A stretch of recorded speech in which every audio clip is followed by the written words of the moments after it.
পৌঁছেছে রাশিয়ার 3টি যুদ্ধজাহাজ। সফরে বাংলাদেশ নৌবাহিনীর সাথে শুভেচ্ছা বিনিময় করবেন জাহাজের নাবিক ও কর্মকর্তারা। আরও জানাতে পতেঙ্গা কন্টেইনার টার্মিনাল থেকে যুক্ত হচ্ছেন শোয়েব রহমান। শোয়েব, রুশ নাবিক ও কর্মকর্তাদের কি কি কর্মসূচি রয়েছে বিস্তারিত জানাবেন।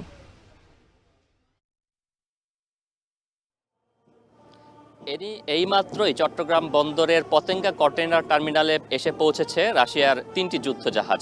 তারা 4 দিন এখানে অবস্থান করবেন এবং এই 4 দিনে বাংলাদেশ নৌবাহিনীর কর্মকর্তাদের সাথে শুভেচ্ছা বিনিময় সহ বিভিন্ন ঐতিহাসিক স্থান তারা পরিদর্শন করবেন এবং এর মাধ্যমে দুদেশের যে সম্পর্ক সেটি আরও দৃঢ় হবে বলে মনে করছেন দুদেশেরই কর্মকর্তারা।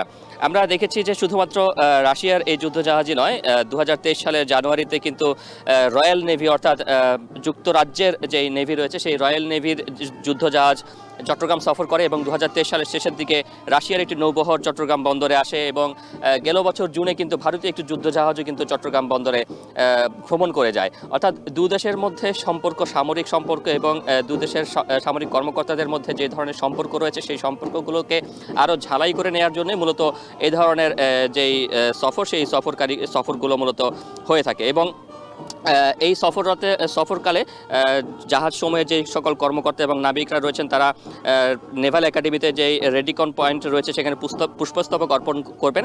এছাড়াও প্রশিক্ষণ ঘাঁটি এবং জাহাজ সহ বিশেষ চাহিদা সম্পন্ন শিশুদের জন্য নৌবাহিনীর যে স্কুল রয়েছে সেই স্কুল তারা পরিদর্শন করবেন এবং সেই সাথে চট্টগ্রামের বিভিন্ন দর্শনীয় এবং ঐতিহাসিক যে সকল স্থাপনা রয়েছে সেই স্থাপনাগুলোও কিন্তু তারা পরিদর্শন করবেন এবং 4 দিন তারা এখানে অবস্থান করে 16 এপ্রিল তারা এই বাংলাদেশ ত্যাগ করবেন।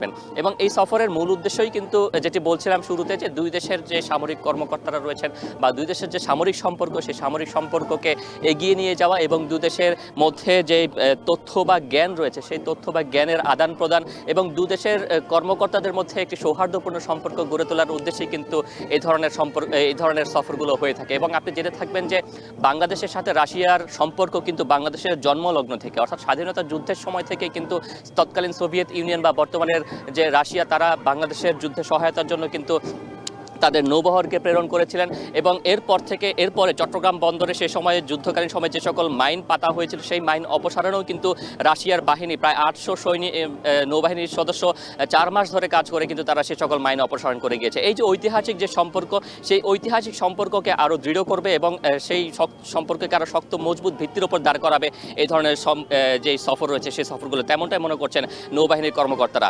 এবং সেই জায়গা থেকে যারা সফরে এসেছেন তাদেরকে সর্বোচ্চ আতিথেয়তা এবং তাদের সাথে যে সর্বোচ্চ জ্ঞানের আদান প্রদান সেই বিষয়গুলো তারা সম্পন্ন করবেন এবং চট্টগ্রামকে রাশিয়ার কাছে নতুনভাবে তুলে ধরার একটি প্রয়াস কিন্তু থাকবে। তো এই ছিল চট্টগ্রামের পতেঙ্গা কন্টেইনার টার্মিনালে রাশিয়ার যে 3টি যুদ্ধজাহাজ এসেছে সেটির সর্বশেষ খবর। চট্টগ্রাম থেকে যুক্ত ছিলেন সহকর্মী শোয়েব রহমান।